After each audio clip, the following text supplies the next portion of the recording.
giao chiếc buông đau viết nắng đeo lòng lòng đã buồn ngủ phút chuyên nhút nhạt suốt quăng yên sự chúa ôm quào trong mình rút trong bóng tan các ta tài sẽ mang tao buông môi chiều tao nhau kiếm khó liên hành và mày hay tên khi gian như na miền đời xiên xinh cầu hai chỗ chỉ mấy khó siêu Giêsu bố kêu mày đột đai hôn gió đai mang diệt rằng trắng cha ngài đu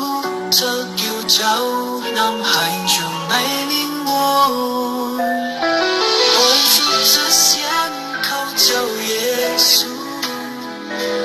nhìn hai đôi mê mình tin đôi